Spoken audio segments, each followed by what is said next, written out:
2021, episode 199. Paying the mortgage a month late on purpose. Episode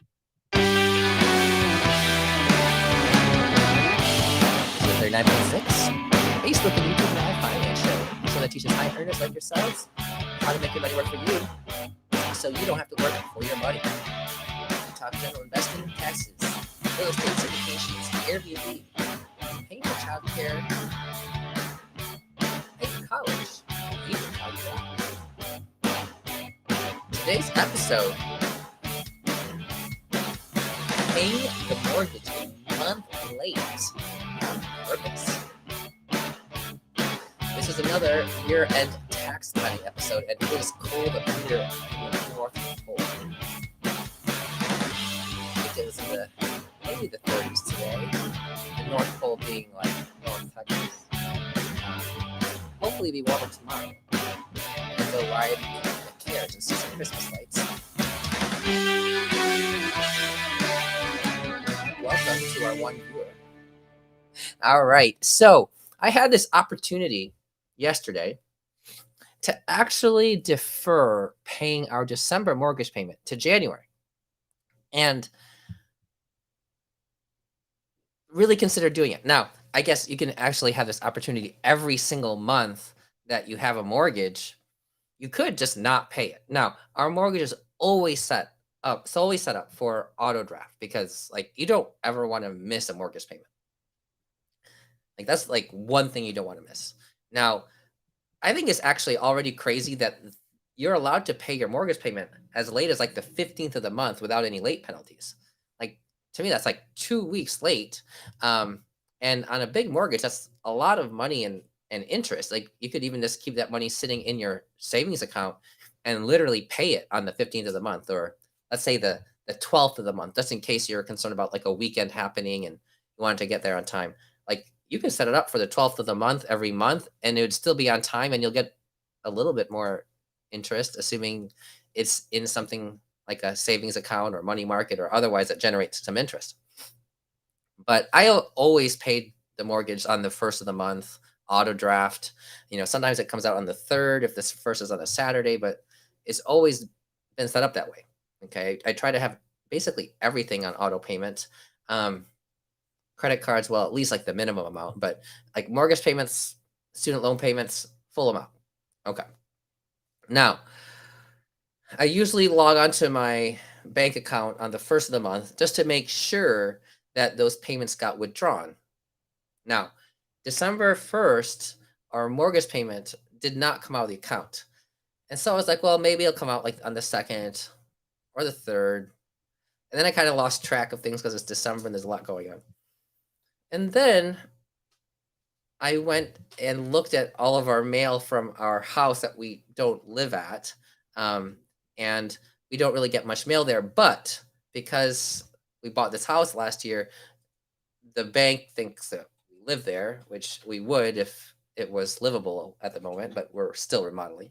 And it gets mail, and we rarely go grab the mail. And then when we do, I don't usually spend time going through it because it's almost all junk.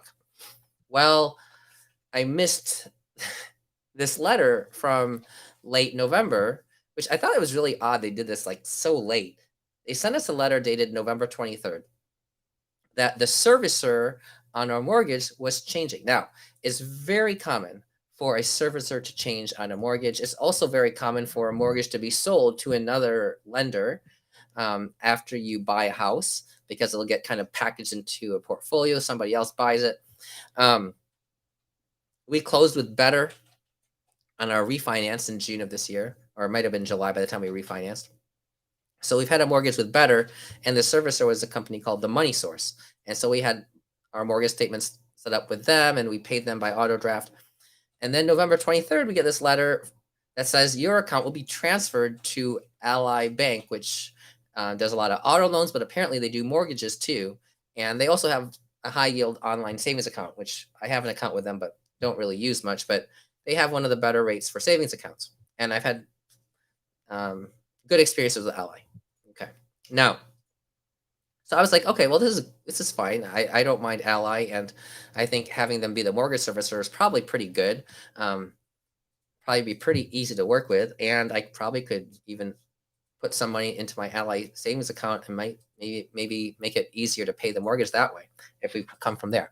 But anyhow, it says it's going to get transferred effective the 1st of December. Now, that's like in a week. I would have thought they would have given like a month plus notice about transferring servicers. I've had other servicers change, and they usually give you over a month of lead time. But this is like a week lead time, and this is right before Thanksgiving. So that kind of made sense that the December 1 payment didn't come out because, well, our auto draft was set up for the money source, and it wasn't anymore with the money source. It was now with Ally Bank.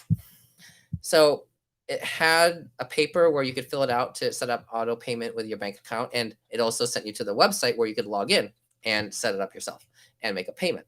Now, interestingly, when I looked at this document, it was pretty cool because it actually said that if, like, by federal law, if you have a servicer change on your mortgage, you have like up to 60 days to make a payment without any late fees. And I'm going to assume that also means that it will not be considered late. Now, remember, you already have a 14-day grace period to pay it and not be considered late.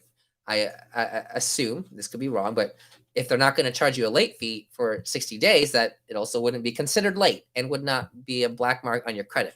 Now, if you are like 30 days late on a mortgage payment, my understanding is that most banks would consider that late and report it to the credit companies. So then you'll have a late mortgage payment show up on your record, and that will be there for like 7 years. So you really don't want to do that. But if you have the opportunity to make a late payment without it going on your record, I mean, obviously, one, you could just keep the money and collect interest on it, which is still nominal. But it could be a very nice opportunity for some tax planning.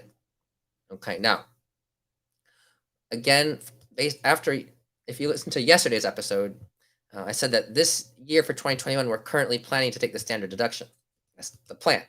And as such, paying mortgage interest in our personal name for a personal residence would not really be deductible. Okay, but presumptively next year we're going to be living in there as our primary residence. So the December 1 mortgage payment, I could pay on January 1st, and it would come out of our bank account on January 1. And once that happens, then that interest would be paid in the month of January in the year of 2022, which would give us an extra interest payment in 2022. And assuming we now take the standard deduction, we don't take the standard deduction in 2022 and instead itemize, then we'll have more mortgage payments in 2022, a 13th mortgage payment for some extra interest. And that interest would be tax deductible.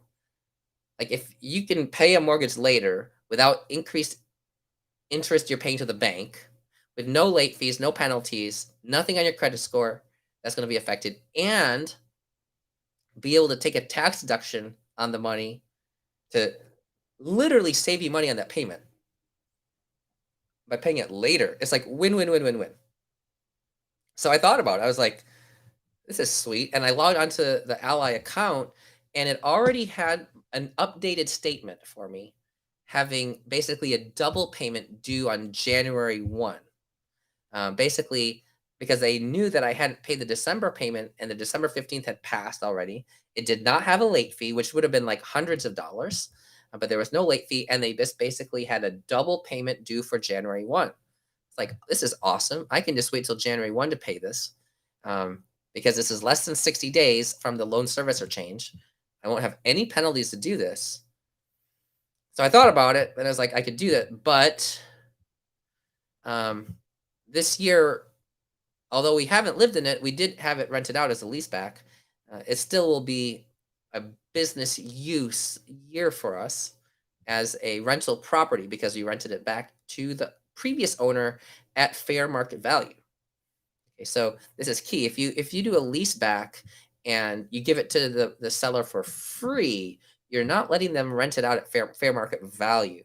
And if it's not rented at fair market value, it's not rented as a business, it's technically personal use. So we made sure that in the contract that it was rented out at fair market value and had a 1 month lease back. So that was 1 month of rental days. And then subsequent days have been all on the remodel. And assuming we continue to rent this out, then we could consider all those days business days. So technically, we will still be able to deduct this as business use, although because of the passive activity loss limitations, it's not going to really save us any money on our taxes for 2021 unless we qualify for real estate professional status, which is possible. But I just went ahead and just paid it. We will be able to at least put it on our Schedule E and as a loss and just carry that loss over in the meantime. So it could help us at some point down the road, but certainly this is one of the rare times when paying your mortgage a whole month late can actually be very tactical and save you potentially a lot of money. If that's a lot of interest and you can create a tax deduction out of that interest, that would all be a substantial tax savings. So something to think about if you're ever in the position where your loan gets reserviced and you have a new company and they can't charge you a late fee and you have a 60-day window to do it, consider paying it late. All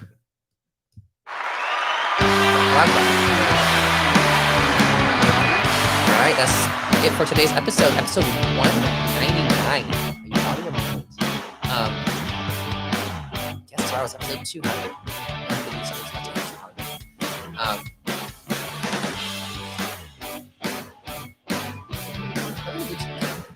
I don't know. I'll think about it. All right, until next time, keep your kids different. As long as you can. Until at least age 4. Unless maybe you're iconic there trap for Christmas. Check me out. Until tomorrow.